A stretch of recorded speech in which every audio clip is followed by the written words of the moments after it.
జగన్ గారు ఇక కొన్ని విషయాలు ఆస్తులకు సంబంధించి మీకు చెప్పాలి. ఆస్తులకు సంబంధించి నేను ఒకటే చెప్తా ఉన్నా. ఎంఓయు రాశారు. ఎంఓయు మెమొరాండమ్ ఆఫ్ అండర్స్టాండింగ్ ఎవరి మధ్య జరిగింది? జగన్మోహన్ రెడ్డి గారి మధ్య, షర్మిలమ్మ గారి మధ్య. ఎప్పుడు జరిగింది? 2019 ఆగస్టులో జరిగింది. అది ఆయన జగన్మోహన్ రెడ్డి గారు ముఖ్యమంత్రిగా అయిన తర్వాత జరిగింది. ఆ రోజు అప్పటికి 2009లోనే రాజశేఖర రెడ్డి గారు చనిపోయారు. చనిపోయిన తర్వాత 2009లో చనిపోతే 10 సంవత్సరాల తర్వాత జగన్మోహన్ రెడ్డి గారే స్వంతంగా పిలిచి తనకై తాను తన ఆస్తిలో తను స్వార్జితం, తను స్వంతంగా ఆర్జించినటువంటి తన ఆస్తిలో, అంటే అంతకుముందే పంపకాలు పార్టీషన్ జరిగినప్పటికీ కూడా తను స్వార్జితమైనటువంటి ఆస్తిలో 40% మీకు ఇస్తానని ఆయన ఎంఓయు చేసినటువంటి విషయం అందరికీ కూడా తెలుసు. ఈరోజు అటువంటి అన్న అది న్యాచురల్ లవ్ అండ్ అఫెక్షన్తో నా చెల్లికి నేను ఇవ్వాలి అన్నటువంటి ఒక మంచి ఉద్దేశంతో ఆయన ఆ ఎంఓయు చేయడం జరిగింది. అది ఆ ఎంఓయులో చాలా స్పష్టంగా చెప్పుంది. కోర్టుల్లో కేసులు పరిష్కారమైన తర్వాత ఆయన ఆర్జించినటువంటి స్వార్జితమైనటువంటి ఆయన ఆస్తిలో 40% ప్రేమతో నా చెల్లెలకి ఇస్తాను అని చెప్పినటువంటి మాట వాస్తవం. కోర్టు కేసులు అయిన తర్వాత అన్నటువంటిది మీరు ఇక్కడ అర్థం చేసుకోవాల్సి ఉంటుంది. దానికి మీరు ఒక్కసారి ఆలోచించండి. మీ గుండెపైన చేసుకొని మీరు చెప్పండి, మీరు రిటర్న్ గిఫ్ట్గా జగన్మోహన్ రెడ్డి గారికి ఏమిచ్చారు అన్నటువంటి విషయం. మీరు రిటర్న్ గిఫ్ట్గా జగన్మోహన్ రెడ్డి గారికి మీరిచ్చింది చంద్రబాబు నాయుడు, ఒక దుర్మార్గపు ముఖ్యమంత్రి. ఎవరైతే రాజశేఖర రెడ్డి మరణానికి కారకుడో అటువంటి వ్యక్తితో మీరు లాలూచీ పట్టడం, మీరు కుట్ర చేయడం, మీ అన్నకు వ్యతిరేకంగా అతనితో లాలూచీ పడి మీ అన్నని ఇబ్బంది పెట్టేటటువంటి కార్యక్రమంలో భాగంగా మీరు చేయడం ఆయనకి ఇచ్చినటువంటి మీరు రిటర్న్ గిఫ్ట్. ఇక ఎందుకు జరగాల్సి వచ్చింది? ఎందుకు ఈ రకంగా జరిగింది? కోర్టు కేసుల తర్వాత ఎందుకు ఇవ్వాలని అన్నటువంటి నిర్ణయం తీసుకోవడం జరిగింది? దానికి 2 రిటైర్డ్ సుప్రీంకోర్టు జడ్జెస్ ఒక లీగల్ ఒపీనియన్ ఇచ్చారు. ఆ లీగల్ ఒపీనియన్లో చాలా స్పష్టంగా ఈ యొక్క సరస్వతి దీనికి సంబంధించినటువంటి ఆస్తుల విషయంలో ఇవి ట్రాన్స్ఫర్ కానీ జరిగితే అది కోర్టు వయలేషన్ అవుతుంది, ఈడీ ఇచ్చినటువంటి ఆర్డర్కి వ్యతిరేకంగా చేసినట్టు అవుతుంది. ఈ యొక్క ఆస్తుల పంపకాలన్నీ కూడా కోర్టు కేసులు పూర్తయిన తర్వాతనే మనం చేయాల్సి వస్తుంది అన్నటువంటి అభిప్రాయాన్ని లీగల్ ఒపీనియన్ వ్యక్తం చేసినటువంటి నేపథ్యంలో అటువంటి ఎంఓయూలో ఆ క్లాజ్ పొందుపరచడం జరిగింది. కానీ మీరేం చేశారు? షేర్ సర్టిఫికేట్స్ లేకుండా, మీ అన్న శ్రీ జగన్మోహన్ రెడ్డి గారి సంతకాలు లేకుండా షేర్ సర్టిఫికేట్స్ మిస్ అయ్యాయి అన్నటువంటి ఒక పథకం ప్రకారం, ఒక నెపంతో ఎవ్వరికీ తెలియకుండా ఆ షేర్స్ అన్నిటినీ కూడా గిఫ్ట్ డీడ్స్ కూడా లేకుండా, ఆ యొక్క ట్రాన్స్ఫర్ డీడ్స్ అనేటటువంటివి షేర్ ట్రాన్స్ఫర్ డీడ్స్ లేకుండా సంతకాలతో, దొంగ సంతకాలతో మీరు ట్రాన్స్ఫర్ చేసుకున్నారు. దాని యొక్క రిజల్ట్ ఏందనేది మీరు ఒక్కసారి ఆలోచించారా? లీగల్ ఒపీనియన్లో చాలా స్పష్టంగా చెప్పారు. ఇదే కానీ జరిగితే జగన్మోహన్ రెడ్డి గారు బెయిల్ క్యాన్సిల్ అయ్యేటటువంటి అవకాశం ఉంది, ఇది చేయొద్దు అన్నటువంటి విషయాన్ని చాలా స్పష్టంగా లీగల్ ఒపీనియన్లో చెప్పారు. అంటే ఇది మీరు చంద్రబాబు నాయుడు ఈ ట్రాన్స్ఫర్ విషయంలో కలిసి చేసినటువంటి కుట్ర కాదా అని నేను ప్రశ్నిస్తా ఉన్నా. చంద్రబాబు నాయుడు ఇంట్రెస్ట్ ఏంటి? ఎలాగైనా జగన్మోహన్ రెడ్డి గారు బెయిల్ క్యాన్సిల్ కావాలి, ఆయన్ని ఇబ్బందులు పెట్టాలి, ఆయన ఎటువంటి పరిస్థితుల్లో ముఖ్యమంత్రిని తిరిగి కానివ్వకూడదు అన్నటువంటిది చంద్రబాబు నాయుడు అజెండా. ఆయన అజెండాతో ఆయనతో మీరు కుట్ర పన్నారా అన్నటువంటి విషయాన్ని నేను చాలా స్పష్టంగా తెలియజేసుకున్నా. ఇదే మీ ఉద్దేశం అన్నటువంటి విషయాన్ని కూడా జగన్ని జైలుకు పంపించాలన్నటువంటి ఉద్దేశంతోనే మీరు చంద్రబాబు నాయుడు లాలూచి పడ్డారన్నటువంటి విషయం ఈరోజు ప్రజలు అర్థం చేసుకుంటా ఉన్నారు. ఇక కంపెనీల విషయంకి వస్తే, పార్టీషన్ విషయంకి వస్తే నేను ఒక్కటే చెప్తా ఉన్నా. రాజశేఖర రెడ్డి గారు బ్రతికుండంగానే అంతకు ముందే 2 పార్టీషన్స్ జరిగినాయి.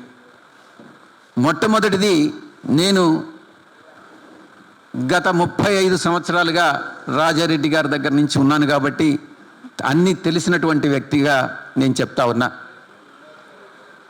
రాజారెడ్డి గారి కుమారుల మధ్య జార్జి రెడ్డి గారు కానీ, రాజశేఖర రెడ్డి గారు కానీ, రవీంద్రనాథ్ రెడ్డి గారు కానీ, సుధీకర్ రెడ్డి గారు కానీ, వివేకానంద రెడ్డి గారు కానీ, వాళ్ళ మధ్యనటువంటి ఆస్తులు పార్టీషన్ జరిగినాయి. ఆ తరువాత రాజశేఖర రెడ్డి గారికి వచ్చినటువంటి ఆస్తుల్లో మళ్ళీ ఆయన బ్రతికుండంగానే ఆస్తులన్నింటినీ కూడా తన కొడుకు కూతుళ్ళ మధ్యన ఆయన పంపకం చేయడం జరిగింది. షర్మిలమ్మ గారికి కొన్ని ఆస్తుల్ని రాజశేఖర రెడ్డి గారు ఇవ్వడం జరిగింది. దాంట్లో విజయలక్ష్మి మినరల్స్ కానీ, కోడూరు మిల్స్ ప్రాపర్టీ కానీ, కోడూరు ఆఫీస్ ప్రాపర్టీ కానీ, వెరైటీస్ మినరల్ స్టాక్స్ కానీ, ఆ తర్వాత సరస్వతి పవర్ 22.5 మెగావాట్స్ కానీ, ఎస్ఆర్ఎస్ హైడ్రో 10 మెగావాట్ల ప్రాజెక్టు కానీ, ఇడుపలపాయి ల్యాండ్స్ 51 ఎకరాలు కానీ, సెట్టిగుంట ల్యాండ్స్ 79 ఎకరాలు కానీ, పులివెందల్ ల్యాండ్స్ 7.6 ఎకరాలు కానీ, రోడ్ నెంబర్ 2 బంజారా హిల్స్లో 200 వెనక పక్కున్నటువంటి 280 గజాల ఇల్లు కానీ, రాజ్ యువరాజ్ థియేటర్స్ విజయవాడలో ఉన్నటువంటివి షర్మిలమ్మకి అప్పగించడం జరిగింది. పార్టీషన్ అన్నటువంటిది ఆయన బతికుండంగానే ఇవన్నీ కూడా చేయడం జరిగింది. ఆ తరువాత ఏవైతే జగన్మోహన్ రెడ్డి గారికి ఆస్తులు వచ్చాయో ఆ ఆస్తుల్ని ఆయన మేనేజ్ చేస్తూ, ఆయన ఆ యొక్క వ్యాపారాలని వృద్ధి చేసుకుంటూ, ఆయన చేసినటువంటి ఆయన నేర్పరితనంతో తను ఎలా వ్యాపార నైపుణ్యతతో చేసుకున్నటువంటి పనుల వల్ల అటు ఆయన వ్యాపార రంగంలో రాణించడం జరిగింది. నేను ఒకటే అడుగుతా ఉన్నా. ఇక మీరు ప్రశ్నించారు భారతీ సిమెంట్స్ విషయంలో, సాక్షి జగతి విషయంలో మీరు ప్రశ్నించడం జరిగింది. నేను ఒకటే చెప్తా ఉన్నా. భారతీ సిమెంట్స్ విషయంలో మొట్టమొదట ఈ ప్రాజెక్టు స్టార్ట్ చేసినప్పుడు మొట్టమొదటి నుంచి నేను ఉన్నా. 1400 కోట్ల రూపాయలు అప్పు చేశాం. ఆ తర్వాత ఫారిన్ ఇన్వెస్టర్ని ఇన్వైట్ చేయడం జరిగింది, అప్పులన్నీ తీర్చడం జరిగింది బ్యాంకులకి. దానిలో కన్సార్షియం బ్యాంక్స్ అప్పిచ్చాయి. మొదట్లో కొన్ని లాసులు వచ్చినటువంటి మాట వాస్తవమే. ఆ తర్వాత సాక్షి విషయానికి వస్తే ఏటా 20 కోట్ల రూపాయల నష్టాన్ని సాక్షి చవిచూడడం జరిగింది మొట్టమొదట్లో. నేను ఒకటే అడుగుతా ఉన్నా, ఈ నష్టాలకు కానీ ఈ అప్పులకు కానీ ఏ రోజైనా మీరు దీనిలో షేర్ చేసుకున్నారా? లేక మీ యొక్క అప్పుల కోసం మీరు ఏదన్నా గ్యారంటీ ఇచ్చారా? ఈ కంపెనీలన్నీ కూడా జగన్మోహన్ రెడ్డి గారికి వచ్చినటువంటివి. ఆయన తన వ్యాపార దక్షతతో అభివృద్ధి చేసి లాభాల్లోకి నడిపించినటువంటి జగన్మోహన్ రెడ్డి గారికి చెందినవి అన్నటువంటి విషయం మీకు కూడా తెలుసు, ప్రతి ఒక్కరికి కూడా తెలుసు. అసలు కంపెనీ అంటే ఏంటి? కంపెనీ మేనేజ్మెంట్ ఉంటుంది, ఒక బోర్డ్ ఆఫ్ డైరెక్టర్స్ ఉంటారు. కంపెనీ లా బోర్డు కానీ, మిగతా రిజిస్ట్రార్ ఆఫ్ కంపెనీస్ కానీ, ఇవన్నీ కూడా కంపెనీ లా 1956 ఆ తర్వాత అమెండెడ్ యాక్ట్ ప్రొవిజన్స్ ప్రకారం కంపెనీని నడపాల్సి ఉంటుంది అన్నటువంటి విషయం మీ అందరికీ కూడా తెలిసే ఉంటుంది. నేను ఒకటే అడుగుతా ఉన్నా, ఏమ్మా షర్మిలమ్మ, మీకేదైనా ఒక కంపెనీ ఇష్టమైతే, లేక మీరు అనుకుంటే, లేక మీరు నచ్చితే, నాకు ఈ కంపెనీ కావాలి, నాకు చార్మినార్ కావాలని, లేకుంటే నాకు తాజ్మహల్ చాలా నచ్చిందేనని, లేకుంటే విప్రో కంపెనీ నాకు నచ్చిందని, లేకుంటే టీసీఎస్ కంపెనీ నాకు నచ్చిందనని, లేకుంటే రిలయన్స్ కంపెనీ నాకు నచ్చిందని, ఆదాని గ్రూప్ చాలా బాగుందనని మా నాన్నగారు చెప్పారు, నాకు వాటా ఇవ్వమంటే ఎవరైనా ఇస్తారా అని నేను ప్రశ్నిస్తూ ఉన్నా. ఇది అలా జరగదు. అలా కోరుకోవడం కూడా తప్పే. ఈ విషయాన్ని మీరు గమనించుకోవాలి. ఇక ఈ విషయాలన్నిటికీ కూడా నేను ఒక్కటే మీకు అందరికీ కూడా విజ్ఞప్తి చేస్తూ ఉన్నా. తమరికి నేను చేసే విజ్ఞప్తి ఏంటంటే, దీనికి ఫుల్ స్టాప్ పెట్టండి. చంద్రబాబు నాయుడుతో మీరు కలిపినటువంటి చేతుల్ని విడదీయండి. అతను దుర్మార్గుడు. అసలు మానవ జన్మ ఎత్తేదానికే చంద్రబాబు నాయుడు అనర్హుడు అని నేను చెప్తా ఉన్నా. ఎటువంటి ఇబ్బందులైనా పెట్టవచ్చు, నేను దాన్ని అన్నిటినీ ఎదుర్కొనేదానికి కూడా, చంద్రబాబు నాయుడు ఎన్ని ఇబ్బందులు పెట్టినా ఎదుర్కొనేదానికి నేను సిద్ధంగా ఉన్నా. మళ్ళీ అరెస్టులు కూడా చేయొచ్చు, భయపడే ప్రసక్తే లేదు అని నేను పదే నేను చెప్తా ఉన్నా. ఇక ఇవన్నీ కూడా, ఈ ఆస్తుల తగాదాలన్నీ కూడా ఇప్పుడు ఎన్సీఎల్టీ కోర్టులో ఉన్నాయి కదా. మీరే చెప్పారు కదా తల్లిని కోర్టుకి ఇచ్చారనని. ఇప్పుడు కోర్టు ఏ జడ్జిమెంట్ ఇస్తే ఆ జడ్జిమెంట్ని మనం పాటిస్తాం, తప్పకుండా ఆ జడ్జిమెంట్ని మనం అనుసరిస్తాం. మీరు కూడా ఆ జడ్జిమెంట్ని అనుసరించండి అని మీకు నేను విజ్ఞప్తి చేసుకుంటా ఉన్నా. ఇక ఆఖరిగా సుప్రీంకోర్టు ఇచ్చిన జడ్జిమెంట్, రిటైర్డ్ జడ్జెస్ ఇచ్చినటువంటి లీగల్ ఒపీనియన్ గురించి మీకు చెప్పాను. చంద్రబాబుతో కలిసి మీరు ఎలా కుట్ర చేస్తున్నారన్నటువంటి విషయం మీ అందరికీ కూడా, ఇది ఒక్క బెయిల్ క్యాన్సిలేషన్ కోసమే ఇది చంద్రబాబు నాయుడు చేస్తున్నారు అన్నటువంటి విషయం మీకు తెలియజెప్పాను.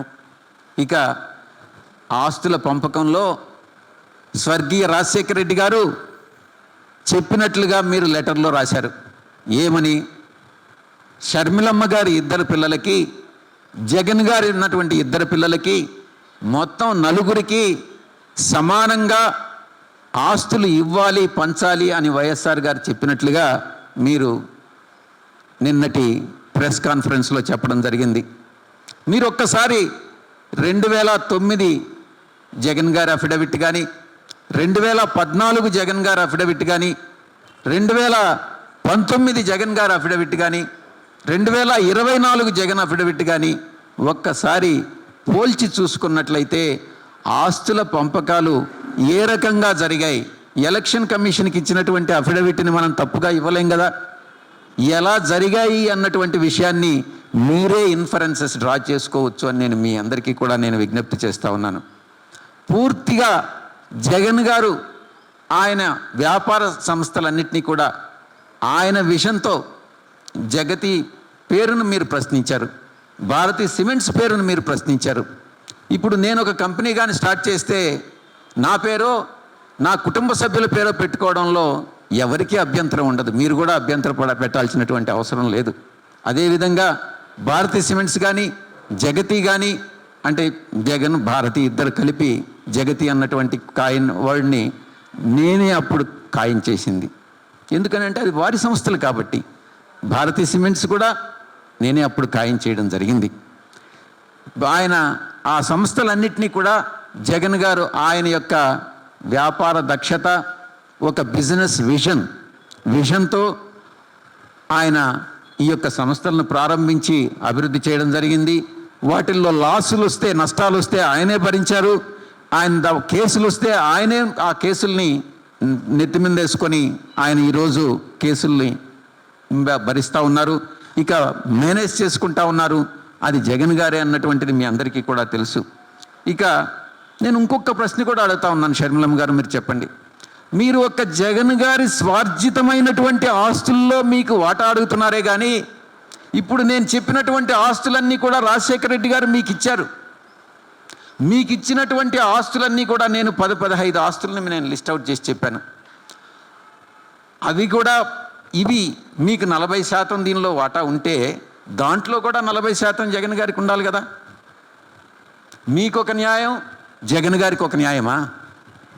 ఆ ఆస్తులు మీకు వచ్చినటువంటి రాజశేఖర రెడ్డి గారు మీకు ఇచ్చినటువంటి ఆస్తులని గురించి మీరు చెప్పరా? దాంట్లో జగన్ గారికి వాటా ఉండదా? ఆయన స్వార్జితమైనటువంటి ఆస్తుల్లో మాత్రమే మీకు భాగం ఉంటుందా? ఒక్కసారి మీరు కూడా ఆలోచించుకోండి అని నేను చెప్తా ఉన్నా. మీకు వివాహమై 25 సంవత్సరాలైంది. వైఎస్ఆర్ గారు చనిపోయి 15 సంవత్సరాలైంది.